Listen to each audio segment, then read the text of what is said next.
It's Friday here in Johannesburg, South Africa, and we're very, very pleased to have you join us on Salam Media Highlights. As the world watches all of the unfolding events in Gaza, the pressure on the international institutions, governments, and human rights advocates, it has never become so tense. And we welcome you here on Salam Media Highlights, where we'll be going beyond the headlines to bring you the truth behind global developments. And today we are honored to be joined by Francesca Albanese.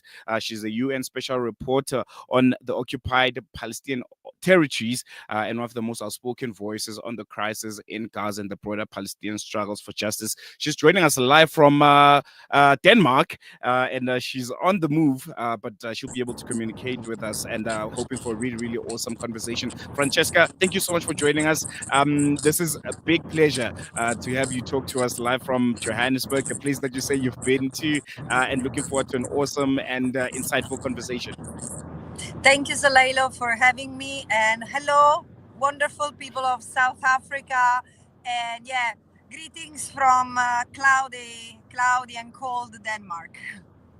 No, I think the people are pleased to see you and hear your voice. I want to just jump right into it. We are 2 months into 2025, yet there's so much that has already happened. And I would like to start by getting your reaction to one of the major developments related to Palestine. First, the ceasefire agreement, the Gaza ceasefire agreement. What was your initial assessment when it was announced? And in contrast, how does it compare to where we stand right now, nearly a month later into it? Yes. Okay. First of all, when I heard of the ceasefire, like many, I was sort of excited in the spirit of relief, a sense of relief, because the Palestinians in Gaza have been carpet bombed for months, for 15 months, and they needed a moment of break and to breathe and to look at each other and to find and bury their beloved ones. And but also I knew that there would be very little that the people in Gaza would be able to return to, because Gaza has been turned into rubble, a land of waste and human remains, and there is so much destruction that it's impossible to resume civilian life. So this is the feeling I had. There is also another more technical element to it. This ceasefire could have been enforced in May last year, and the reason why it didn't happen is because of Netanyahu's opposition. I know that the Israeli government.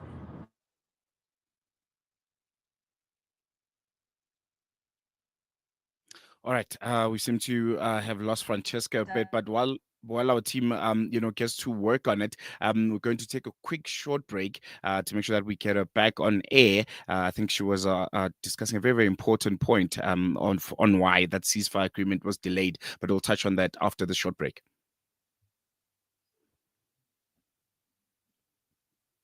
Hands Salam Media.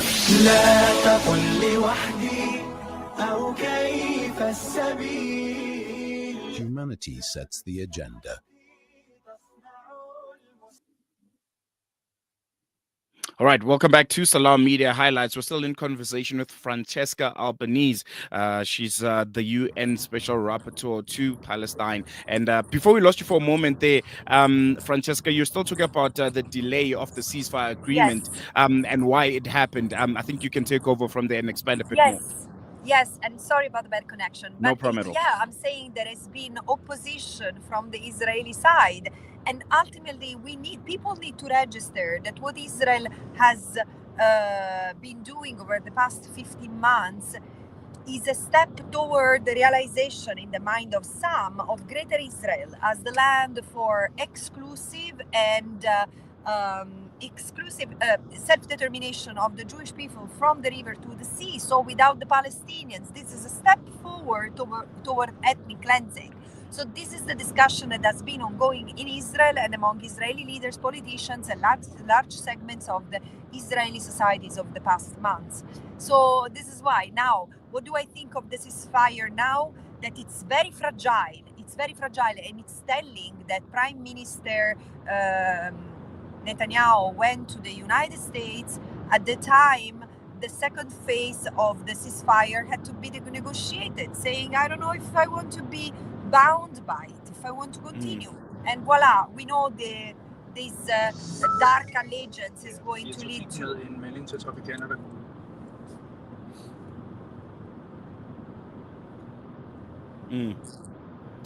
All right. I just lost you for a moment there, Francesca, but I think I just got, the genesis of what you're talking about. I want to move on now to the fact that just earlier in the week, Hamas has confirmed that, talks have began on the second phase of the ceasefire deal, which focuses on, furthering the prison swaps, a potential indefinite truce, and the governance of Gaza also to be decided. But Netanyahu at home is under immense pressure, especially from right-wing coalition members, some of whom are even threatening to collapse his government if the war isn't resumed. Do you believe Netanyahu is willing, or at this point even able, to engage in good faith negotiations, given his fragile political standing back at home? No, look, I've been observing these the genocidal assault on Gaza, because again, I'm sure that the people in South Africa are familiar with what I'm saying, but this is not a conflict between two parties, two states. The Palestinian people are occupied by Israel. They are under. They've been under 56 years of unlawful occupation. It has been declared unlawful by the International Court of Justice. So it's not that the term truce can also be misleading, because here we need to have an end of hostilities in order to allow people to recover from the genocide and survive the genocide that will continue. The intentional destruction of the people of Gaza will continue unless solid measures are deployed. Do I think, again, as someone who has looked from very, very close the last 15 months, and also what Israeli politicians, including the Prime Minister, have said, I don't think that there is anything close to good faith that can come from this the Prime Minister, because he's not interested in rescuing the hostages, and this is clear. The Israeli people know that, and there have been the largest protests for over 1 year in Israel. And he's clearly not interested in peace. The problem is its Western allies, the United States, but also countries like my own, Italy, who are there saying, well, the two-state solution is no longer possible because Gaza is destroyed, so alas, the Palestinians have to leave. Do you see the incredible cruelty and cynicism? First, they have allowed Israel to destroy Gaza, and now they are expecting that the Palestinians in Gaza will move to Egypt and Jordan because they have left with no other solutions. It's nonsense. And I want to touch on that, especially that point, that nonsensical point, and a quite shocking statement that was made a few days ago by Donald Trump, suggesting that the U.S. should occupy Gaza and expel Palestinians, as you mentioned. This idea has been widely condemned and is, I think, anyone that's sane can agree that it's absurd. But beyond the surface, are there deeper geopolitical or ideological layers to this that the world should be paying closer attention to, rather than the rhetoric that Donald Trump is throwing around? Because I'm sure that stems from somewhere. The fact that he decided to make that statement now, when there's a ceasefire in place and there are talks of a second phase of a ceasefire, is there more to it? Is there layers that we can peel back and analyze a bit further than what Donald Trump is throwing at us? Yeah, look, I don't think that there is that much calculation about the timing, in the sense that this is when this presidency started. And it's interesting that Donald Trump apparently is the one who pressured so much the current Israeli Prime Minister into a ceasefire, clearly he has an idea. But look at the composition of the current U.S. government coalition. Is made of. The current administration is made of political figures who have a strong record for anti-Palestinian racism and statement denying Palestinian identity, Palestinian self-determination. This is in itself extremely dangerous, and it's not the case that no one in the West picks on it, because we are totally oblivious about the racism that is directed against the Palestinians. And in the West, the Palestinians are portrayed like victims at best, or like someone who brought upon this devastation on themselves.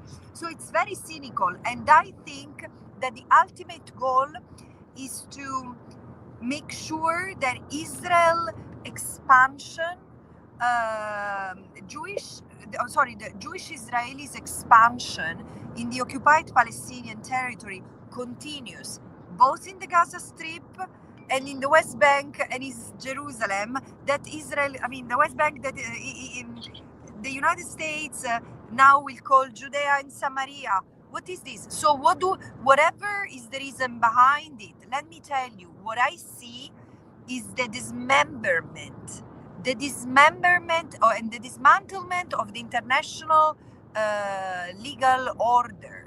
It has been reduced to smithereens, piece by piece, this year, in terms of political capacity to resist, capacity to provide the legal advice, for example, on what is or legal guidance on what constitutes legitimate self-defense, or the capacity to deliver effective humanitarian aid. Everything has been turned into rubble in Gaza.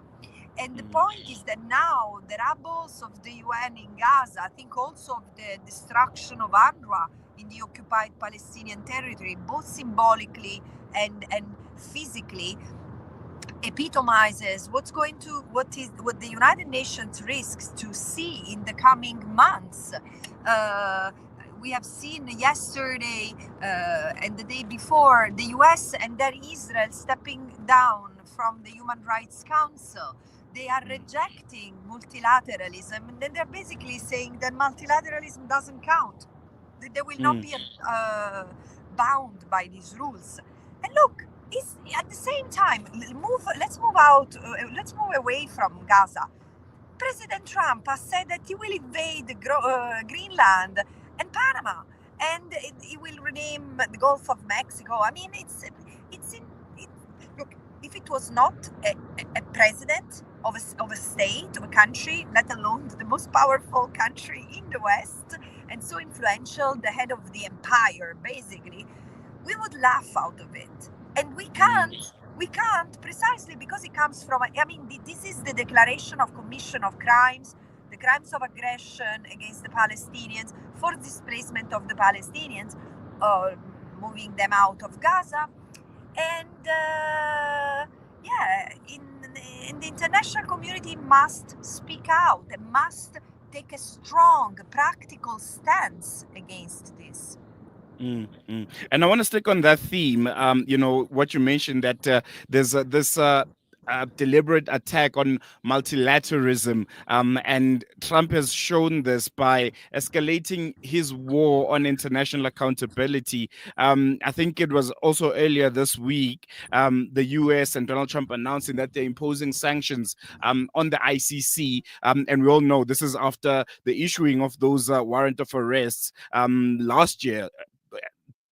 Last part of last year, on Netanyahu and former Minister Yoav Gallant. Firstly, what is your response to this? And secondly, with world powers like America actively discrediting the ICC, is international law still a meaningful instrument for justice, or has it become, a tool to be wielded selectively by those in power? We know the ICC and its footprint. We know how for the longest time African leaders have been the ones that had to answer their case at the ICC. But it seems when the shoe is on the other foot, the latter doesn't seem to be happening. Yes, absolutely. I think that this last period, but I think already since the Russia-Ukraine war, the double standards have been fully exposed. So the mask of hypocrisy on many countries vis-a-vis the, I mean, and this can be demonstrated by those who have said that they will not abide by the ICC arrest warrants. So the masks have fallen, and there is a clear lack of interest in preserving, among certain states, in preserving the international system. It's extremely serious. The obstruction of justice that comes from the United States is an offense under the Rome Statute itself. So technically, as Ken Roth has observed, it could lead to the situation where countries who are members of the Rome Statute might be forced to investigate and possibly arrest and detain those who have taken measures against the ICC. And at the same time, the United States is taking measures, is planning to take measures against the states who are parties to the ICC. Look, again, it's so insane that we need to make sense out of it. But however, I think that this is not the end of it. This might be a new beginning, because all the member states, from South Africa to Denmark, from Portugal to Southeast Asia, everyone who doesn't have an interest, cannot benefit from the madness that President Trump and its Israeli companions are propagating. We are talking of 191 member states. They, or most of them, they must unite, stand together, rediscover the force of multilateralism. And this is an opportunity for the global north, who has been really who was deceived and disappointed so many, including of its own citizens, their own citizens, this past 15 months, for their hypocritical, pathetic stance on Palestine. This is an opportunity to regain credibility and support. So I do encourage member states to stay calm, not to panic, to get together, to talk, to rediscover ways to stick to each other, united. Again, the US has been, President Trump has been talking about withdrawing from the world. Well, do that without throwing everything down with it, or throwing everything with you, without destroying the entire system. That's fine, but it makes many of us, gives the possibility of many of us to test our solidarity. Now, one thing is important, and I want to say that also to acknowledge the South African government.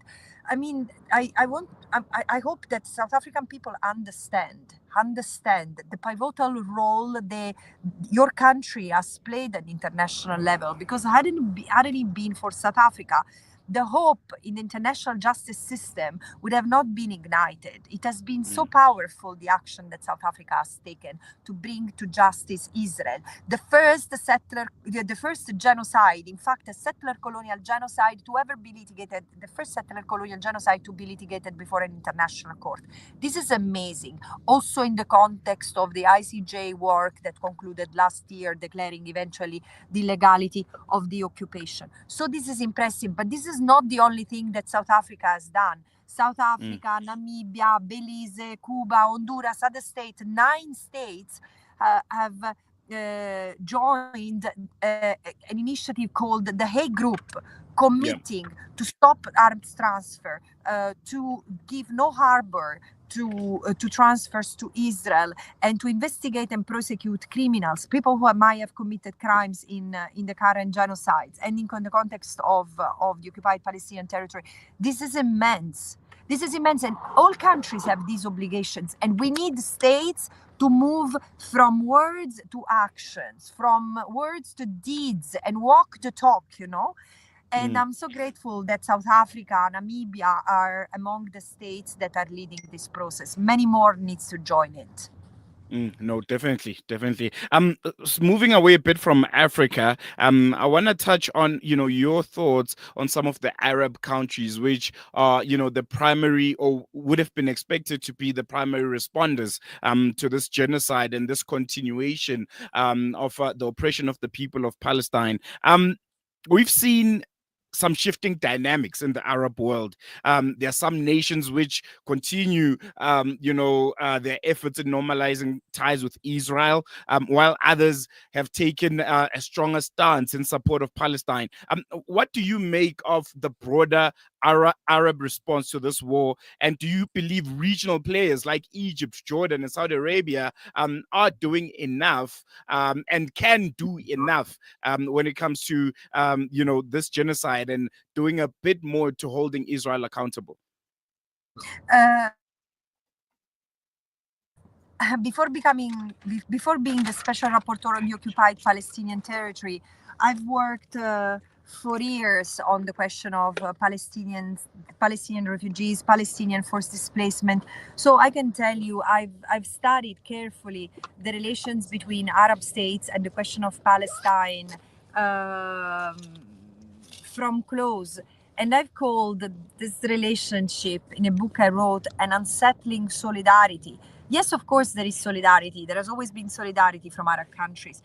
We are talking of rulers, not ordinary people. Because, I live in an Arab country and I travel to Arab countries very, very often. And I can tell you, the streets are with Palestine.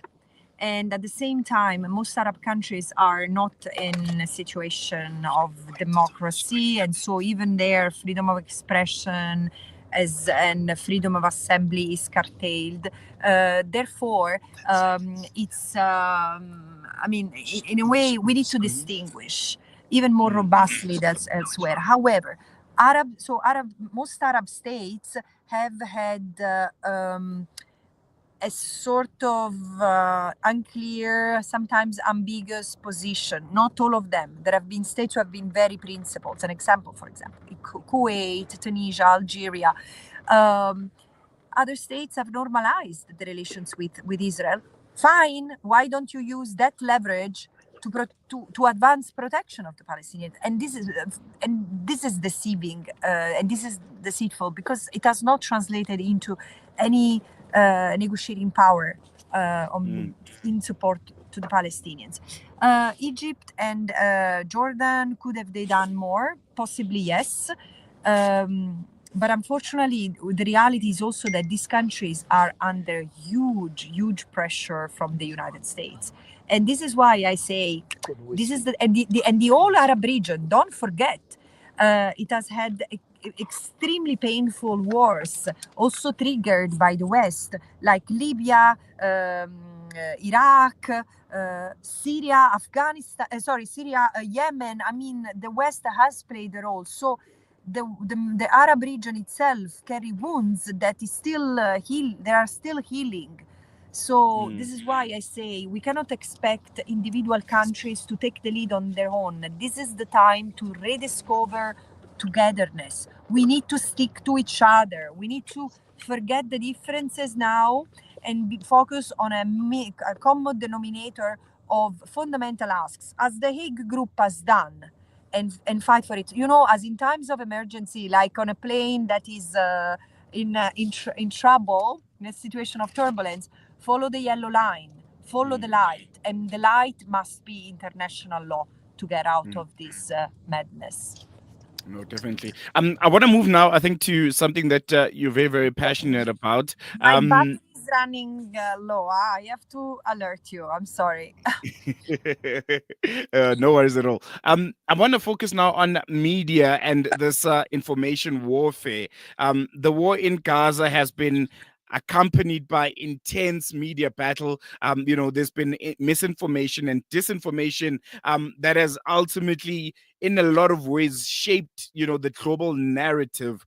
From your perspective, how effective has Israel particularly been when it comes to controlling the narrative, and what challenges does the Palestinian movement and solidarity activism face in countering this agenda?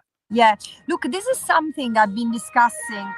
Sorry, this is something I've been discussing with people in Denmark and especially with activists, scholars, students, trade unionists. If you compare the movement, the global movement in support of the South African struggle against apartheid with what's happening to the Palestinians, there is a huge global movement in support of the rights of the Palestinians. And at the same time, something that the anti-apartheid movements at the time of South Africa didn't have to face was this censorship and self-censorship that it's the result of decades of assault on freedom of expression, freedom of assembly, anti-Palestinian racism that is linked to pro-Israel groups, but also religious groups like Christian Zionists that are growing, including in the global south. We need to be very, very aware of it. So this has also influenced the political discourse, the discourse of public officials, and the media. Voila, the media always play a role in genocides. I mean, if you read the work of historians on the Holocaust in Europe, there is a lot. For example, the historian Enzo Traverso has covered the role of the media back 100 years ago in discriminating, dehumanizing the Jewish people, projecting them as the enemy from within, as a security threat, language that resonates very much with how Western media has projected the Palestinians and in general those who stand in solidarity with them, including Jewish people, including their own nationals. So and while each genocide, like in Rwanda, Srebrenica, former Yugoslavia, each genocide has identified a critical role played by the media, and this is clearly the case, will be the case for what has been the media, most of the media, not all of them, in Israel. What is unique to this is that there has been international coverage in amplifying the Israeli propaganda, the one stemming from against the evidence that the very same Israeli soldiers were circulating against the very words that Israeli leaders were uttering day after day, calling the Palestinians in Gaza non-involved. There are no non-involved people in Gaza. They are human animals, less than animals. Even the children are responsible in Gaza. So, the demonization has been of the extreme. And on the one hand, there was the amplification of the fabrications, for example, the 40 beheaded babies or the large instances of mass gang rapes on October 7. So there was no evidence of it. There was evidence that these were fabrications, and at the same time, in many Western parts of the West, the media still used to replicate this. This is a reality, and what it does? It speaks to racism. Unfortunately, we have run out of time, and I still have so many questions that I need to ask you. So I'll just ask the last two questions before I let you go. One, the psychological toll of advocacy. From a personal point of view, you have been at the forefront of advocating for the rights of the people of Palestine, often facing fierce backlash personally. You've been accused of being a spy, being an agent, even as far as receiving death threats.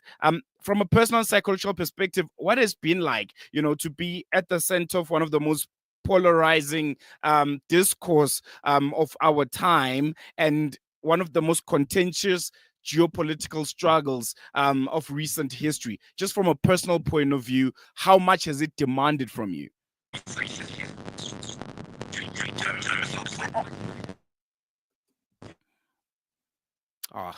We seem to have lost Francesca there for a moment, but we are due for a short ad break. So as soon as we get her back, we'll take over from the conversation that we'll be having. So let's take a quick break. We'll come back after this. Joining hands, Salam Media.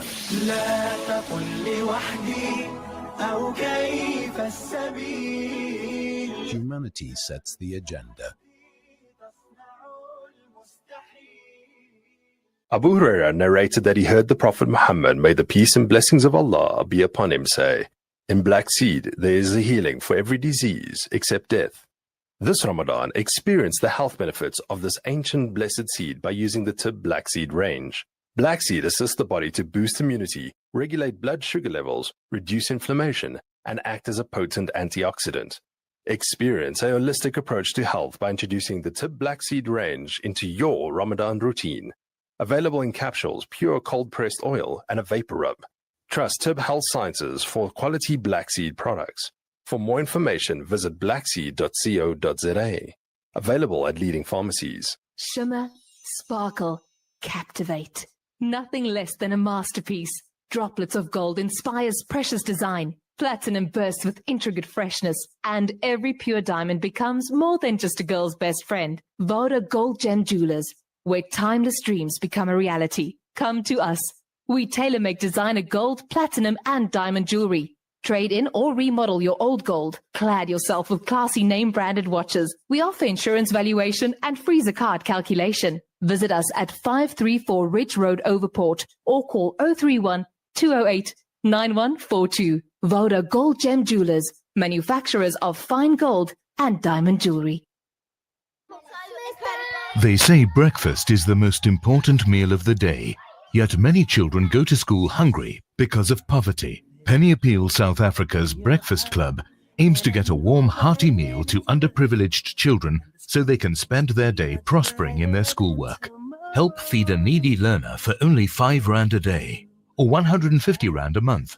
Or visit our website www.pennyappeal.org.za or call 031 1100 573 to find out how you can donate. Penny Appeal South Africa. Small change, big difference. Searching for elite local and international investment and advisory services from an award-winning firm? Look no further than the Belmont Meyer Group, your gateway to unparalleled investment and wealth management. At Belmont Meyer, we believe in the art of wealth creation, a meticulous process fueled by our unwavering commitment to excellence. With a focus on providing elite alternative investments and quality advice, we also pride ourselves on maximizing value for our esteemed investors, as seen through our consistent outperformance. Your financial success is our top priority. Join us at Belmont Meyer and experience the difference firsthand. Ready to embark on a journey of greatness? Contact us today. Reach out to the Belmont Meyer Group on 078 786 1698. Call or WhatsApp or email us at info@belmontmeyer.com. Elevate your financial future with Belmont Meyer, where every detail matters. Breaking stereotypes, moving boundaries, joining hands. Salam Media.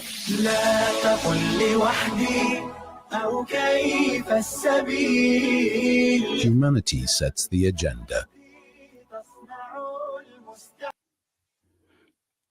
Welcome back. You're still tuned in to Salam Media Highlights with myself, Salailo Makwidiri. And we have come to the back end of today's edition of hashtag Salam Media Highlights. We just had a really brilliant conversation and an exclusive conversation with Francesca Albanese. And yeah, I think if you missed it, you can head over to our various social media platforms and you can check out the podcast and look out for Salam Media on your various social media platforms. Who knows, we might be bringing Francesca down to South Africa so that she interacts with the masses of this country and further spreads the message of solidarity with the people of Palestine. Thank you so much to everyone that has tuned in. I can see your comments. Lovely Dove on YouTube says, well, since both the Trump and Netanyahu regimes have self-imposed exiting of the United Nations International Human Rights Charter, UNHRC, and both two convicted criminals nullified their plot. And then we also have Shafinaz Hassim,